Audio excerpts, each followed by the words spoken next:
O ser humano, um dos maiores medos dele é o medo de falar em público, né? Porque, não é medo de falar, é medo de falhar em público. É, medo de falhar em público, exatamente. Então, quase que parado é o medo da morte, assim. Né? Então, é terrível, né? Você teve isso?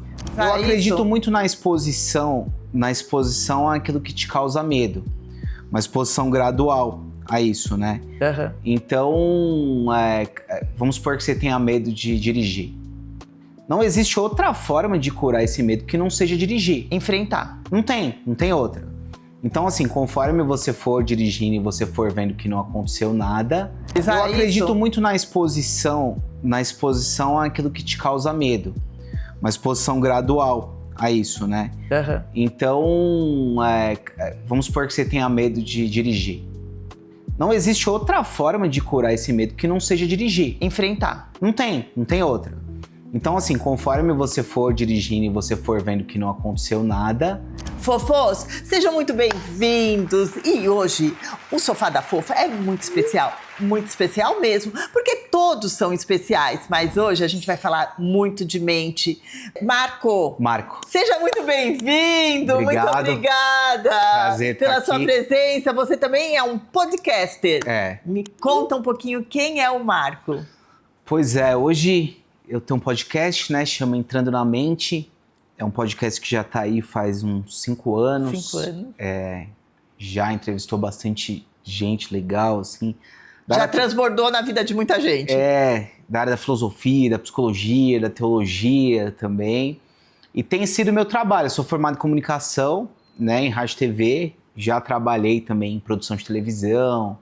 Trabalhei em algumas coisas assim. E aí depois eu quis criar o meu próprio programa, vamos assim dizer, programa. Né? E entrei nessa onda de podcast, sempre gostei de conversar. E aí agora tô assim full time nisso.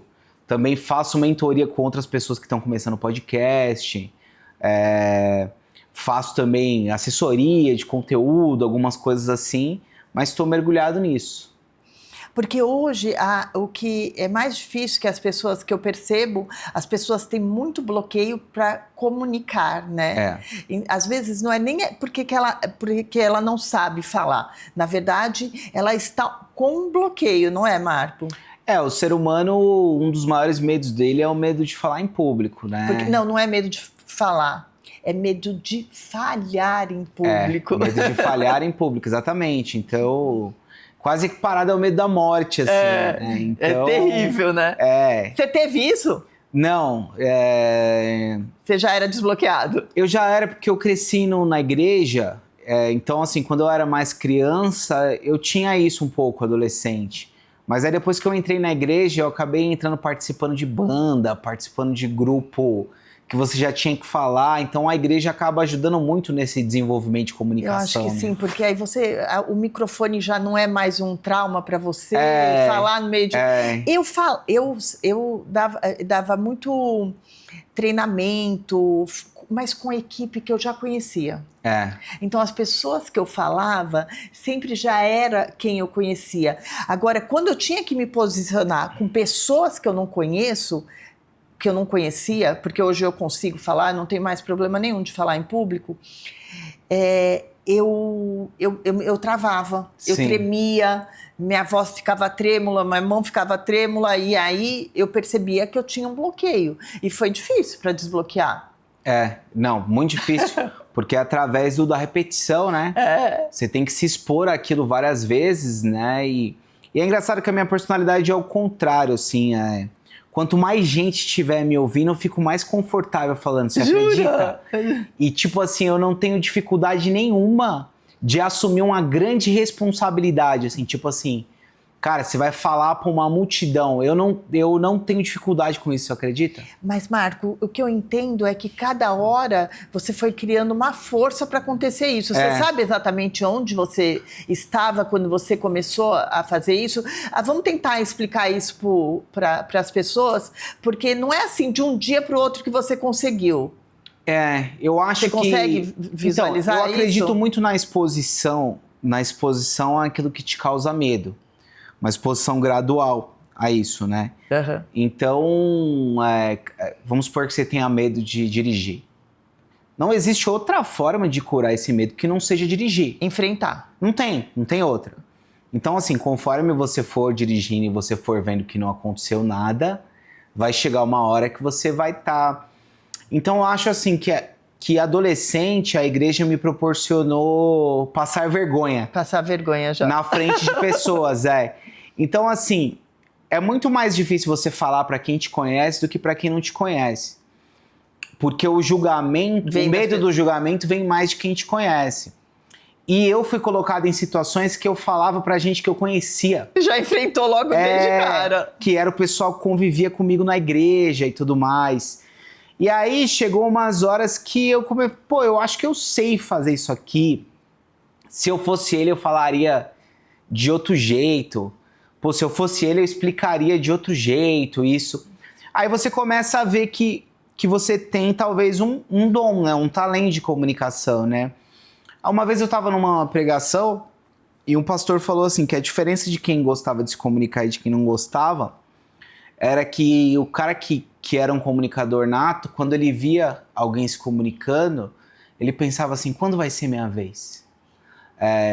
Enquanto uns é assim, meu Deus, eu nunca quero estar nesse lugar. Nossa, você me fez ir lá atrás. E aí ele falou assim, que quem era a pessoa que era comunicador era o contrário, pensava assim, quando vai ser minha vez?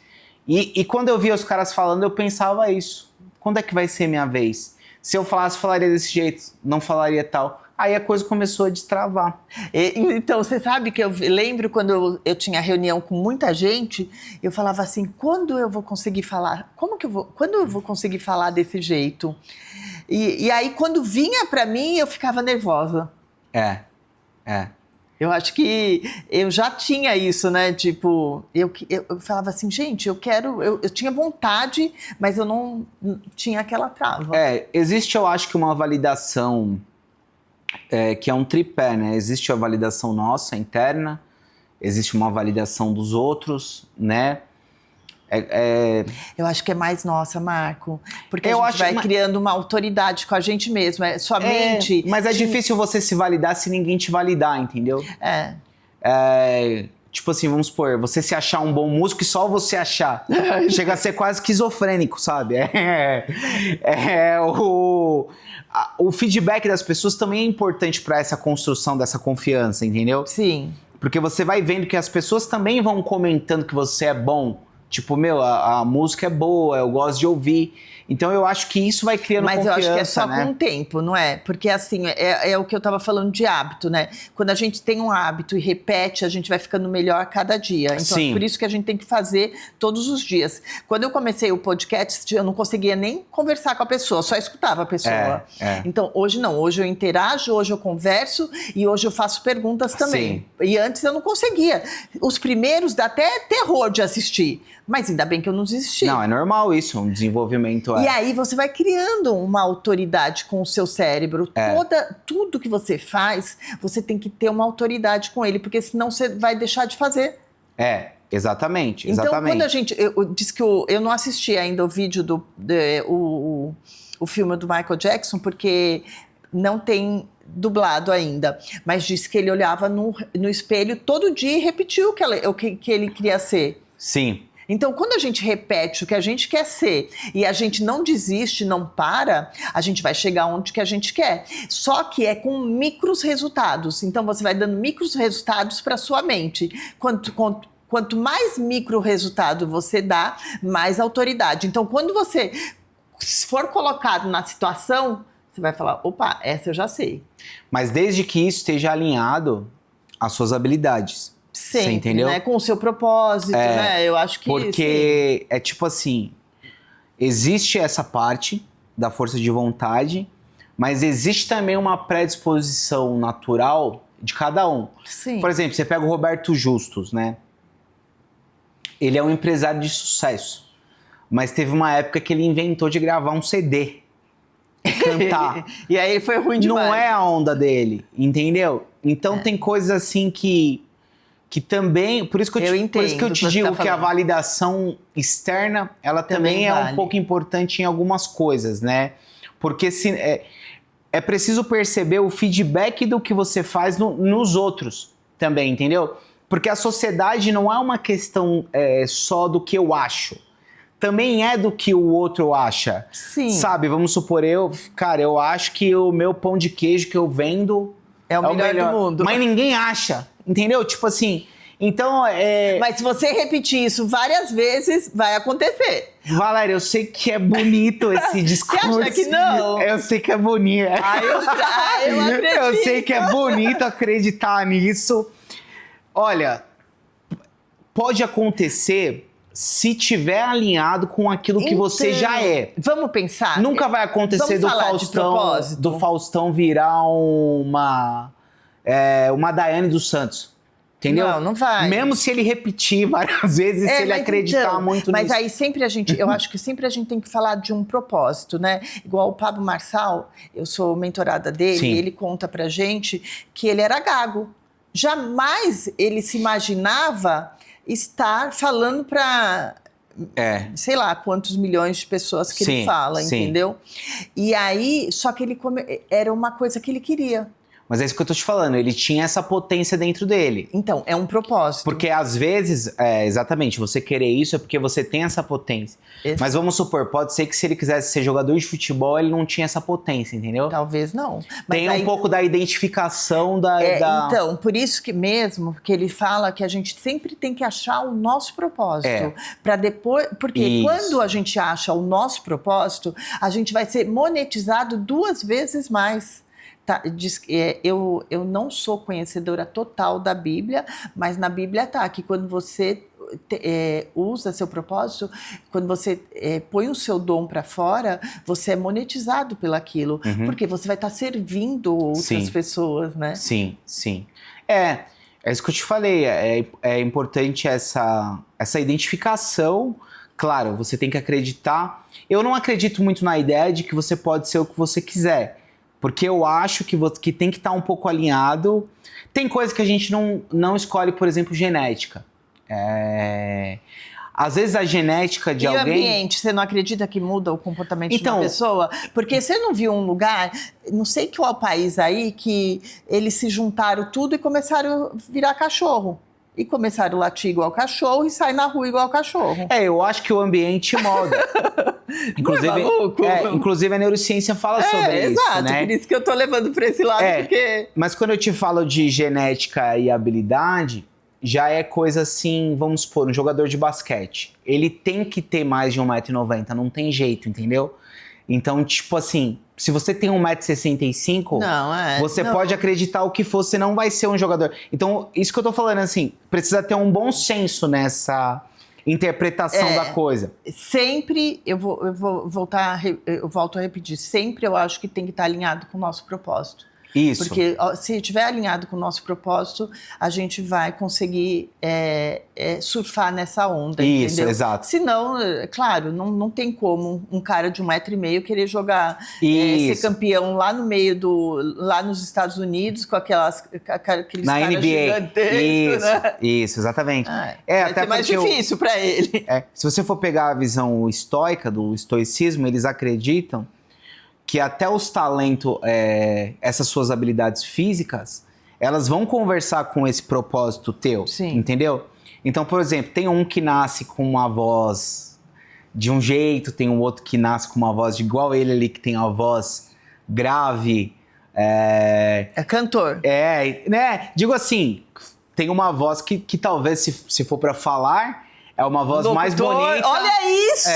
Não, fofo, para tudo. Porque agora há pouco a gente estava falando nisso e aí eu brincando com a intimidade do propósito e tal. Ele vai fazer um podcast também. Porque a trava dele é comunicação. Aí, ó, e ele tem uma voz bonita, né? O que acontece? Já ajuda, já. O nosso bloqueio tem intimidade com o nosso propósito. Também, exato. Tem uma frase do Campbell que é muito boa, né? Que ele fala que na caverna onde você tem mais medo de entrar, se esconde o tesouro que você mais procura, né? Amém. É isso aí, tá vendo, Gabi? Então... Isso aqui é uma... A gente não combinou nada aqui dentro, entendeu?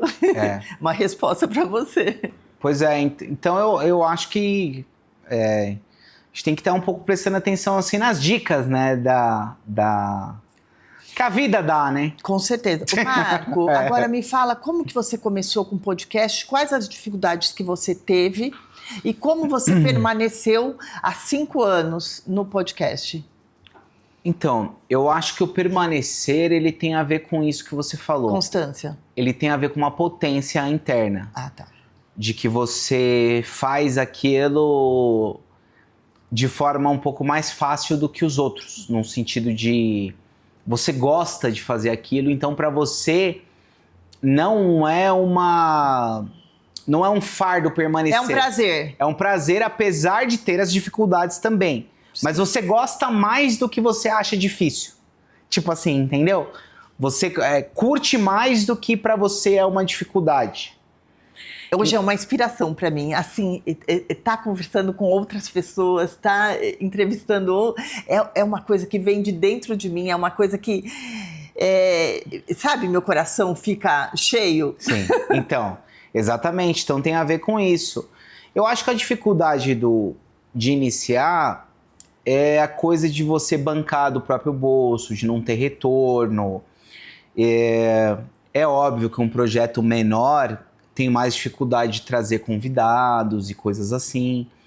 As pessoas, às vezes, vão fazer alguns comentários que, né, vão te julgar um pouco, porque a gente está numa sociedade que ninguém quer estar meio que começando, né? Todo mundo quer estar já... É mais fácil estar lá em cima do que estar lá embaixo, E você, né, se compara com quem está lá em cima. Como se quem estivesse lá em cima não tivesse começado nunca, entendeu? Então, tipo assim... Você se compara com o cara hoje que tem 200 mil seguidores. Não com esse mesmo cara quando ele tinha 1.000. Sim. E esse mesmo quando tinha 1.000, igual você que tem 1.000, ele era muito mais próximo de você do que hoje que ele tem 200 mil. Agora com 200 mil, 2.000 vídeos depois que ele postou, ele tem uma habilidade maior de comunicação, ele tem mais credibilidade, ele tem mais confiança. Ele tem horas de voo, né? Já tem horas de voo. Seria a mesma coisa de um piloto iniciante que está fazendo a primeira aula se comparar com um cara que tem 10 anos de profissão. Não dá. Não faz muito sentido, mas as nossas comparações, geralmente, elas são mais ou menos assim, né? Elas são muito injustas, né?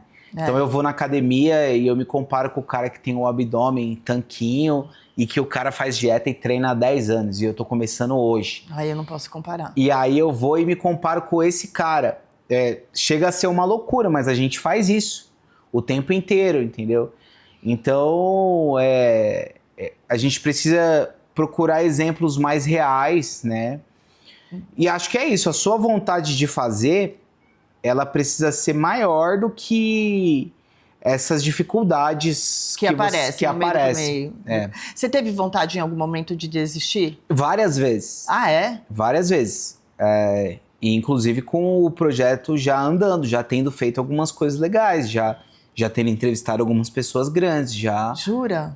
E tipo, mesmo assim, cheguei a falar pra minha mãe, acho que eu vou parar, tal. E sua mãe apoiou? Né, minha mãe falava que não, exato. Tipo assim, porque tem comentários às vezes que te machucam muito. Às vezes a gente procura expectativas de uma pessoa específica, sei lá, alguém da tua família, alguma coisa não vai assim. Ter. Vai ser os últimos. Então assim... O que eu tenho aprendido. Exato, então tem várias coisas assim que você fala, pô, sei lá, tô me sentindo meio idiota fazendo isso aqui. Mas são fases, né? E aí depois a gente vai vendo outros frutos, outras coisas e fala, não, cara, vou continuar. Eu acho que para mim o primeiro ano foi mais difícil, igual eu comentei aqui, não sei se eu comentei já falando ou antes de falar, mas eu não sabia fazer pergunta. Eu acho que não tinha intimidade mesmo, não é com a pessoa que eu estou entrevistando, mas sim com a função, né? Com a função que eu estava fazendo. Então eu tinha dificuldade de interagir, eu tinha dificuldade de falar. Eu falava assim, gente, como que eu vou entrar e vou cortar ele, né? Uhum. Então, e aí hoje eu consigo levar mais sutil, mais leve, e isso não me incomoda mais, entendeu? E aí eu consegui, mas só com o tempo. Não adianta, no primeiro ano foi terrível. Tanto é que eu entrevistei a Patrícia Pimentel, né? Uhum. E aí a hora que eu entrevistei ela, no final ela falou assim, escuta, eu tenho tanta coisa, você não fez uma pergunta para mim? Nossa, aquilo fez assim, ó, pô. Eu falei assim, gente do céu. E aí eu comecei a analisar, porque ainda bem que ela falou. Talvez se ela não tivesse falado, eu não teria analisado tudo que aconteceu. Foi duro, mas te ajudou. Eu fiquei triste na hora, sabe aquela vítima daquele tamanho grande assim? Mas de repente, eu falei assim, é verdade, eu não falo. Como que eu vou querer ser uma podcaster, sendo que eu não interajo com a pessoa? Eu só vou escutar ela falar? Eu não vou fazer pergunta? Eu não quero saber o que é, o que aconteceu, o que ela fez, um é nutri, outro como é ela chegou, como ela chegou, né? Porque todo mundo tem um começo, meio e fim, né? Uhum. E aí foi aonde que eu comecei a perceber e comecei a melhorar. Foi duro, mas foi bom. Foi duríssimo, vou ser sincera, mas foi excelente, porque cada dia eu procuro fazer algo melhor, entendeu? Cada dia eu sinto que eu me solto mais e sinto que eu interajo mais com as pessoas e permito mais que elas também interajam comigo, né? Levar um feedback é muito difícil às vezes, né? Né? Principalmente quando tá totalmente ligado a você, assim, né? Que é a tua cara que aparece ali. Mas, cara, vixe, eu já tive comentários... É muito engraçado como a mesma entrevista tem gente que acha um máximo e tem gente que acha horrível, entendeu? Né? Acontece isso nos vídeos que a gente posta, que tem uns que, né? O mesmo conteúdo. O mesmo conteúdo. E tem uma rede social que vai lá em cima e tem outra que vai lá, que não acontece nada. Eu falo assim, gente, como? Um conteúdo que tem 50 pessoas falando assim, o entrevistador é genial. Tem um cara que fala assim, esse entrevistador é um merda, por que ele tá aí? Tem comentário no meu podcast tem. Mas aí você, então, hoje em dia, como que você leva isso? Então, hoje em dia eu acho que é mais tranquilo, porque eu passei um pouco por essa arrebentação de precisar da validação. E eu entendo que é muito mais a projeção da pessoa, porque a pessoa não tem nem noção do que é estar ali. É mais sobre ela do que sobre você. É mais sobre ela. Porque, por exemplo, ela julga que ela faria melhor no meu lugar, é muito difícil isso ser verdade, entendeu? É porque ela não tá fazendo. Exato, então assim, é igual a gente vê um cara bater o pênalti na Copa e falar, nossa, que burro, bateu o pênalti na trave. Cara, tipo, você não tem nem noção do que é bater um pênalti numa Copa do Mundo. Tipo, nem assim, sabe o que o cara tá passando lá. Você tá sendo ridículo, assim, fazendo esse comentário, entendeu? Porque você não tem noção do que é ser um jogador, você não tem noção do que é ser um jogador profissional, você não tem noção do que é uma responsabilidade de ter uma seleção ali, uma vitória nas tuas costas. Você não sabe o tanto de dinheiro que tá rolando ali, de contrato, de patrocínio, de tantas coisas que tem naquele peso de bater aquele pênalti naquela hora, entendeu?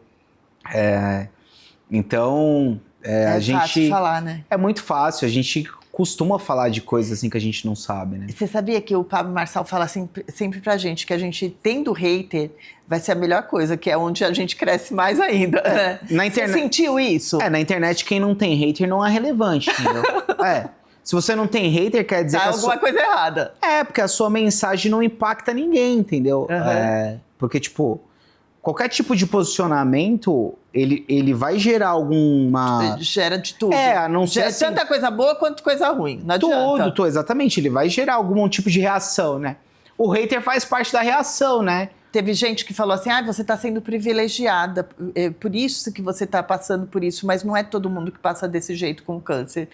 Realmente, não é claro mesmo. Que não é todo mundo. Mas depende de como você quer passar cada situação na sua vida, né? E pode ser que para uns dá de um jeito e para outros dá de outro. Uhum. Mas depende também como que você tá. Como que você está levando a sua vida, né? Acho que a gente tem que estar alinhado essas três coisas que eu falo sempre, corpo, mente e espírito. Por quê? Porque assim você vai saber onde que está cada lugar. Pode ser que eu me peguei com ansiedade e, na verdade, eu não estava com nada referente àquilo. Mas privilegiada o quê? Por causa da tua condição financeira, de repente? Não, então, eu pensei nisso também, mas assim, privilegiada por, tá passando bem. Então, mas a pessoa quer o quê? Que você faça o quê? Mal, é isso que eu... Tipo assim, você tá contando a tua experiência na tua pele. Exato. Ela quer que você vai morar debaixo do viaduto? Não, e aí faça o vídeo de lá, não dá pra entender. Acontece? Não, ou assim, eu tô na cama, chorando, sofrendo, entendeu? Não, cara, cada um vai contar a experiência a partir da tua pele. Você não é culpado de ter a tua história. Você tem uma empresa, você tem uma clínica, você tem uma condição financeira que você construiu. Obviamente, a experiência do câncer para você é diferente de quem tá na fila do SUS. Claro que é. E você tem que ser consciente disso.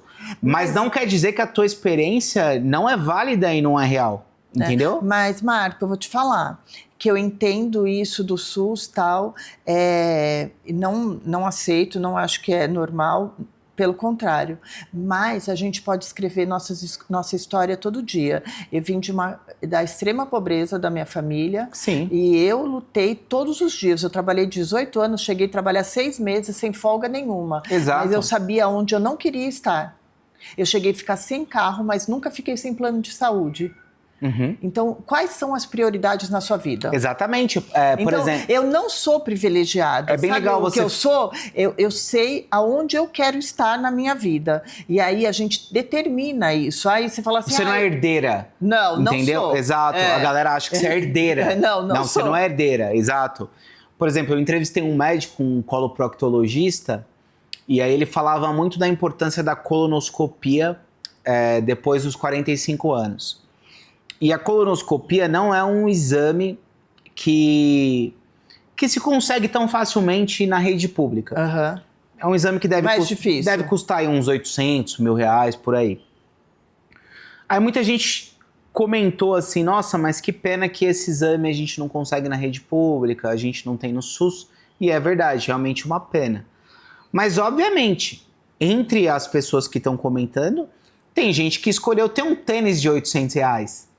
E não fazer o exame, entendeu? Então tem a ver também as escolhas. São escolhas na nossa vida. É óbvio, a gente quer sempre se colocar também um pouco assim no lugar de vítima, e não é. Então, realmente, mas assim, por exemplo, o Faustão passou por um transplante de coração.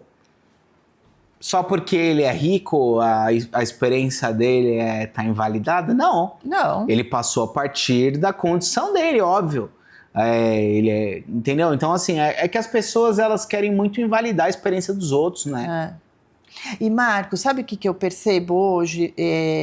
Eu tô vivendo outro mundo, comecei a ter consciência mais das coisas, né? E... de tudo, né? Então, cada área da minha vida eu vejo com mais... Hoje eu tenho consciência de cada coisa que eu faço e tal. E eu percebo... que quais são as prioridades? A gente tem que saber qual que é a prioridade, né? Primeira coisa, a nossa vida é prioridade, né? Porque a gente respira, tal. E eu acho que a saúde tem que estar em primeiro lugar. Porque se a saúde não estiver em primeiro lugar, outras coisas podem não funcionar. Você pode deixar de trabalhar, você pode deixar de estar com uma família, você pode... Aí você tem que escolher. Então, onde que tá as suas prioridades, né? É igual você falou assim, às vezes a prioridade da pessoa tá no tênis e não em fazer um exame preventivo, né? Às vezes a prioridade dela tá num carro e não em ter um plano de saúde, sabendo que o nosso SUS é dificuldade. Porque tem gente que tá na fila do SUS que às vezes nem vai tratar do câncer porque não é chamado. Você sabia disso? Que está acontecendo isso? Eu tenho uma amiga que não foi chamada ainda e descobriu já junto comigo e já... Exato, já está na fase de... ela pode acontecer já algo, deveria estar tratando e ainda não foi nem chamada, né? Nem foi chamada, sim. Isso acontece. Então, onde que tá as suas prioridades? Aonde? Qual é a prioridade? Para mim, hoje, desde sempre foi minha saúde. Eu cheguei a ficar... igual eu te falei, com 17 anos fui trabalhar no banco Itaú e sempre tive plano de saúde. Então, eu decidi que para mim era mais importante, eu andava de ônibus, mas não ficava sem plano de saúde. Depois eu andava sem carro, mas nunca fiquei sem plano de saúde. Então, para mim, a prioridade é plano de saúde. Hoje eu tenho um bom plano de saúde e não sofro, porque tem coisas que acontecem com a gente que às vezes também, mesmo você, o plano de saúde que você escolhe, também pode não dar direito a algumas coisas, né? Igual hoje, eu desde o primeiro momento, eu coloquei o Photocard. O Photocard é um onde a gente recebe a químio, que pode evitar de a sua veia fechar.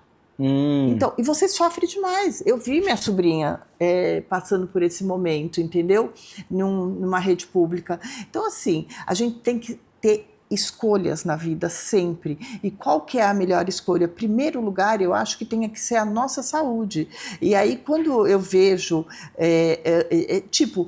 ver o que você está comendo, ver o que você está sentindo, perceber tudo, porque às vezes quando você não percebe e está vindo tudo para dentro de você. Por que a pessoa não toma soda cáustica? Porque ela sabe que vai morrer de uma vez, mas ela toma Coca-Cola todos os dias, que vai morrer aos poucos.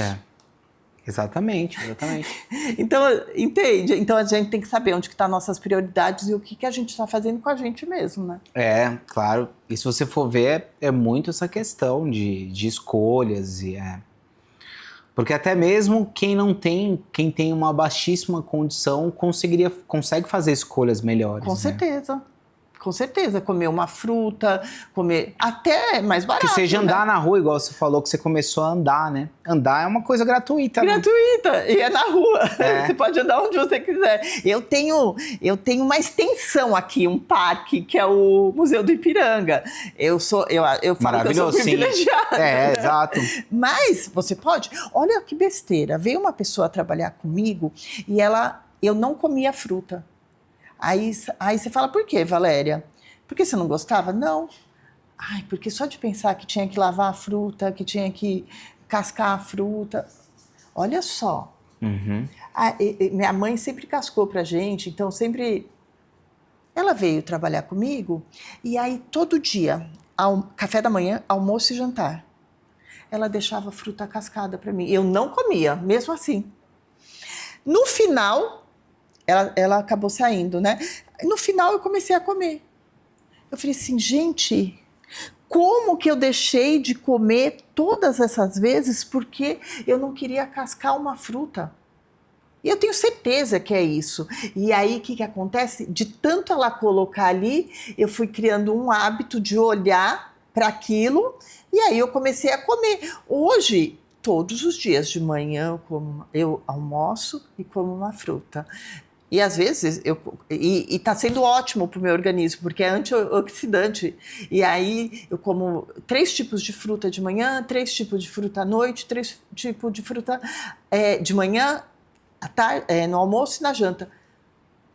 E aí eu diminuo um pouco a comida e de manhã eu como bastante. Aí na hora do almoço já como um pouco menos e à tarde eu como um pouquinho do salgado e como a fruta. Então a gente não tem o hábito e é muito mais fácil a gente abrir a garrafa, abrir uma lata do que descascar, do que cascar. Porque a gente é acostumado com isso, né? Com a facilidade. Tudo que é mais fácil, que a gente quer sempre trabalhar no modo econômico, né? Nossa mente é econômico. Mas a hora que você fala assim, que besteira, porque eu já não tinha feito isso? Pois é. Faz sentido? Aí a gente se sente até mal, né? Não, eu juro, me sinto mal. E aí hoje, na hora do almoço, eu comi minha fruta, aí tinha pessoas aqui, eu falei assim, come fruta. Aí, dá aqui uma fruta. Assim... Não, faz sentido total, faz. E é importante, eu acho, né, a gente ir aprendendo ali e evoluindo, né? Não é porque você não ficar mal também de não ter feito, né? A gente tem que ter na cabeça, né, Marco? O que a gente fez, já foi. Como que você pode melhorar daqui para frente? O que você pode fazer para ser melhor daqui para frente? Porque o que foi, fofo, não vai ter como voltar atrás. Eu acho que o passado então não adianta. Ai, vou ficar me remoendo. Você vai ficar sofrendo, vai voltar lá e não vai adiantar nada. É perigoso você repetir as mesmas coisas. Eu acho que o passado é a maior armadilha. Você tem que ressignificar. O que não é bom, você tem que pegar e falar assim, isso não me pertence mais, e fazer um novo. Exato. Eu penso muito nisso, porque eu não gosto muito de quem fica jogando as coisas muito pro passado. Não adianta. Você deveria estar assim, você deveria ter feito. Né? Não tenho. Eu sei o que eu fiz exatamente, eu sei o que eu não quero fazer mais. Pra mim é uma conversa assim que ela não faz muito sentido, assim, ficar. Posso fazer mais 2 perguntas? Claro. Uma qual o que teve de mais inusitado no seu podcast? Inusitado? Que você fala assim, meu Deus, isso aí aconteceu e que me chocou, aconteceu alguma coisa. Tipo uma situação assim? Ou uma situação, ou alguém falou alguma coisa. Pode ser, você não precisa falar o nome da pessoa, mas que você fala assim, nossa, olha... Cara, assim, se for falar de uma curiosidade, de uma coisa inusitada, teve uma vez uma pessoa que ficou com uma tosse, assim, que não passava nunca. De algo que aconteceu? No ar, assim, ao vivo, não era gravado, era ao vivo. Uhum. E ela começou com uma tosse, assim, que, tomava água, fazia o que era, e a tosse não parava de jeito nenhum. Você teve assim. que parar? Não, eu fiquei meio que sem saber, assim, comecei a fazer umas brincadeiras, umas piadas, falei, alguém ajuda a menina aí, que a menina vai morrer aqui, pessoal, tal. E aí, ela meio que tossia, meio que dava risada junto, não sei o quê. E aí, sei lá, uma coisa meio alérgica, assim, meio uma engasgada, assim, sabe? Aí chegou uma hora que ela foi recuperando, assim, ela começou... Porque quando você começa a engasgar, você começa a lacrimejar o olho, né? Aí ela começou a lacrimejar o olho, assim, pra caramba, assim, Aí eu falei, mano, e agora? O que tá acontecendo? Mas aí chegou uma hora que deu uma recuperada, assim. Mas nunca aconteceu nada, assim, muito, muito inusitado. O que acontece, assim, é de ter conversas que não são muito legais, que talvez você... E aí você percebe ou não? É bem fácil de perceber, né? Que talvez você esperava que ia ser uma coisa e era outra, ou que você viu a pessoa meio pela internet, mas a pessoa... Falando na internet, ela era uma coisa, mas falando ali na entrevista era outra, né? Porque hoje tem muita coisa de corte, de 1 minuto ali, então...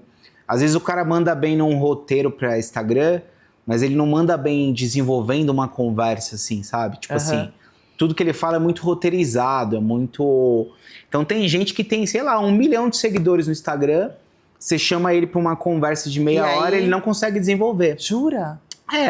Porque ele tudo que ele faz é muito roteirizado, é muito... Faz uma palavrinha, não sei o quê, aí grava outra palavrinha, grava outra, monta aquele vídeo. Mas a pessoa não tem uma capacidade de sintetizar um raciocínio, entendeu? Ela escreve roteiro, usa o ChatGPT pra fazer roteiro. E aí teve uma menina uma vez, ela falava de lei da atração, inclusive. E era até uma garota que vendia curso, e o caramba, assim... de lei da atração, dessas coisas de visualizar e tal. E é um assunto que eu acho interessante, mas assim, ela não tinha capacidade de falar 5 minutos sobre o tema. Conduzir. E ela era uma pessoa que vendia curso e tudo, Ela não conseguia falar 5 minutos sobre o negócio, assim. Ela viciou em fazer vídeos de 1 minuto, de 1 minuto e meio, entendeu? E isso pode acontecer mesmo, né? E acontece, né? Acontece bastante. Podcast também é isso, ó. Uma coisa frustrante é isso. Tem conversas que não dão certo. Que não rola. Tem conversa que não rola. Qual conselho você me daria? Você já tem 5 anos de podcast. Você é o primeiro que eu entrevisto com que tem mais podcast. Tempo. Não, eu acho que eu já entrevistei com alguém que tem podcast. Deixa eu pensar. Nem sei se eu já entrevistei. Você tem medo? Não. Pode deixar?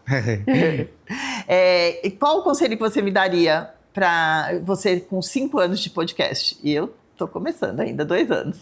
Olha, eu diria para você falar sobre coisas que você realmente gosta. Gosto. Que você realmente se interessa. tentar mapear quais são os assuntos que você mais gosta de falar, porque isso para você não vai ser um fardo. E ao mesmo tempo tentar entender o que é que as pessoas mais gostam dentro do seu projeto de ouvir. Tipo assim, parece que quando eu falo de relacionamento dá mais certo do que quando eu falo de trabalho, sabe? Porque assim, eu acho que nenhum produto vai mais ou menos na onda daquilo que a gente estava falando. Nenhum produto é constituído só da sua vontade. Ele é um pouco também da vontade do consumidor. Ele é um pouco da vontade do consumidor. Você pode amar comida chinesa. Se a galera do Ipiranga não curte muito, o restaurante vai dar menos certo do que aquele seu Osvaldo lá que vende... Um monte de lanches. Que vende um monte de lanche e o cara é bombado, sai até em revista. Sai mesmo, viu? Eu sei, eu já fui lá, eu sei. Então, a grande habilidade, na verdade, é essa. Juntar o que você gosta com o que o público quer ouvir. Se você der a sorte de ter gente que quer ouvir a mesma coisa que você gosta, aí o projeto vai pra frente. Vai indo. Entendeu? E aí você tem que fazer... Você vai entendendo isso e vai fazendo mais. É tipo o raciocínio de um vendedor mesmo. O cara saiu com paçoca, Trident, House, chocolate. Aí, caramba, vendeu tudo House, não vendeu nada da paçoca. No outro dia, vendeu tudo House, não vendeu nada da paçoca. Pô, vou colocar mais House e vou diminuir a paçoca, entendeu? Tipo assim, você precisa entender o feedback. A maioria dos comunicadores não sabe fazer isso.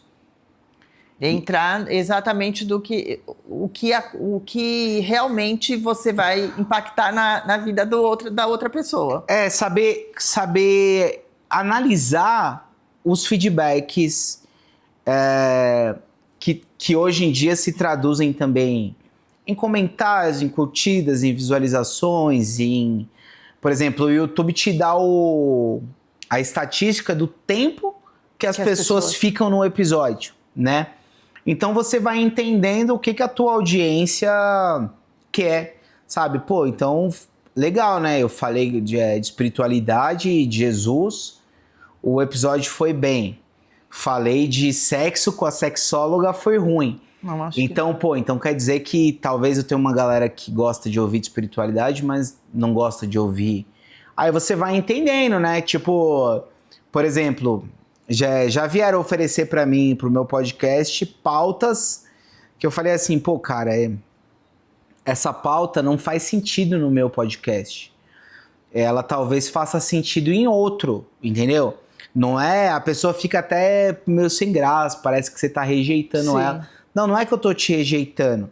É que não tem nada a ver com o que eu tenho feito. Com o que você tem falado. E eu não consumo esse assunto também. Então eu não tenho nada para te perguntar sobre esse assunto, entendeu? Inclusive eu não tenho interesse sobre esse assunto. É duro alguém te falar isso. Mas eu acho que é importante, né? Então, por exemplo, eu não empino pipa. Pra mim não interessa falar com o cara que construiu o maior pipa do mundo. Porque eu não entendo nada de pipa. Pra audiência que entende de pipa, o cara gostaria de ouvir perguntas de alguém que é daquele mercado, entendeu? Então eu acho que essas sacadas assim que tem que ter, sabe? Então, eu falo de autoconhecimento, empreendedorismo e um estilo de vida diferente. Então, eu quero, e claro, né, eu estou no podcast e tal, então eu quero trazer pessoas que tenha mais ou menos... Essa onda. Eu já defini um público que eu quero, entendeu? E hoje no Instagram, principalmente, está bem definido, eu estou trazendo essas pessoas. Isso, você entendeu? Tem algo que você consome. Mas sempre na intenção de entrevistar a pessoa para que fala do seu... Você quer saber do universo dela. Do universo dela, entendeu? Então, só que aí é a sua habilidade de, apesar de falar com pessoas diversas, você trazer mais ou menos os mesmos temas, entendeu? Sim. Porque aí a pessoa que ouve o teu podcast... Quer saber desses assuntos. Ela vai querer saber desses assuntos, entendeu? Então quando sempre vai estar relacionado... Autodesenvolvimento, autoconhecimento. Autoconhecimento, né? Autoconhecimento a gente pode pegar corpo, mente, espírito, né? No empreendedorismo, né? Alguém que fala do seu negócio, de como trabalhar, igual peguei uma nutricionista que ela também virou empreendedora, então tem tudo a ver com o podcast e um estilo de vida diferente, porque eu já pulei de paraquedas, já pulei de bungee jump, ando de skate, faço bastante esporte, então eu quero trazer esse lado também, para quê? Para que as pessoas entendam que a gente pode se desafiar a todo momento. Massa, então. Coisas que você gosta, né? Então, eu acho que é isso, tipo... Então eu tô no caminho. Tá, com certeza, o caminho é por aí. Aí, claro, quanto mais pessoas você trazer também que tem algum tipo de público que já acompanha ela, isso vai ajudar. Sim. Entendeu? Tudo isso ajuda, tipo assim, Sim, eu tenho procurado também, e as pessoas também começaram a me procurar, então eu fico muito feliz com isso, que, sabe, hoje sentou uma pessoa no sofá da Fofa e falou assim, eu sonhei estar aqui, eu fiquei que legal. Nossa, que coisa boa, né, então é um feedback que é positivo, entendeu, Marco? Claro. Assim, não são todos assim, não vai ser, e tá tudo bem, mas isso aí é uma crescente, né? É um trabalho que você vai fazendo e vai... Pô, não, e se você tá curtindo fazer, acho que a gente tem que se desligar um pouco do pensamento... Então, acho que isso é muito importante para mim, Marco, porque você sabe que eu não estava preocupada, tanto é que eu passei faz 4 meses só que eu descobri tudo isso que eu te falei, né, do podcast. Eu não estava preocupada se eu estava com seguidores ou não. Isso é bom. Porque se eu tivesse preocupado, eu tinha parado, você concorda? Porque não quer dizer que só vale se tiver, entendeu? Porque senão a gente entra numa lógica meio maluca, né? Daqui a pouco, que é um caminho sem fim, entendeu? E eu acho que é um momento que a gente vai se descobrindo mesmo, vai entendendo e vai direcionando tudo. E esse feedback seu foi muito importante, porque é realmente o que eu tô fazendo, entendeu? Eu quero ter gente que fale com que está relacionado com o que eu falo também. Sempre alguma coisa, né? O que a gente pode, e sempre pensando em impactar a outra pessoa que está do outro lado, né? Exato. Porque não é sobre nós, é sobre quem vai assistir, né? Isso, e nenhum conteúdo pega todo mundo. Por isso que a gente tem vários gostos, né? Cada um tem um... Exato, adolescente gosta de uma coisa muito específica, então assim... Hoje, o que eu percebo, eu vou mudar um pouquinho de assunto e não era a intenção, mas eu acho que era bom deixar isso registrado. Tem muita gente fazendo curso que fala que é digital, que é eu sou marketing digital, tal, e faz aqueles cursos pequenos e fala que já sabe tudo. E na verdade, não sabe o que está acontecendo realmente no mundo digital, né? Porque eu fui da época de marketing tradicional e que passou para o digital.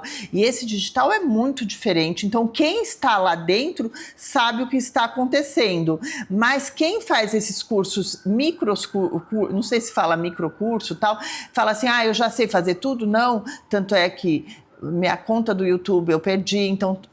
Atenção, gente, você que é youtuber, que está começando agora, toma cuidado, porque às vezes você não está com a pessoa certa e isso pode te dar, refletir no futuro, né? Porque eu já estou há 2 anos, tudo bem que eu estava começando e tal, mas a gente vai crescendo desde o começo, né? Vai ganhando um pouquinho de seguidores toda hora. Mas quem não sabe o que está fazendo pode te prejudicar. Minha conta foi prejudicada do YouTube porque a pessoa não sabia o que estava fazendo. E o tráfego pago é a mesma coisa.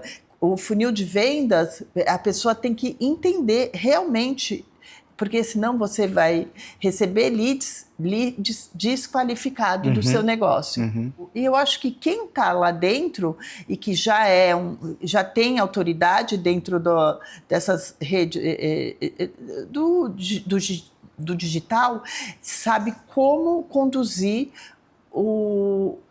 e está vendo o que está acontecendo a todo momento, entendeu? Sim. Sim. E quem faz um cursinho e acha que sabe o que está fazendo. Então, fica atenção aí.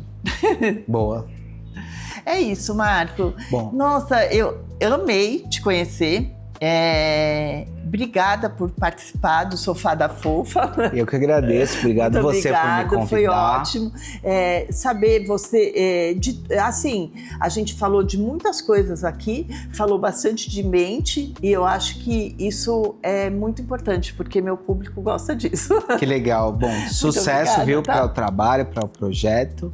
Muito obrigada. O que precisar, só dá um toque aí, tá bom? Tá bom, então, querido. Muito obrigada mesmo.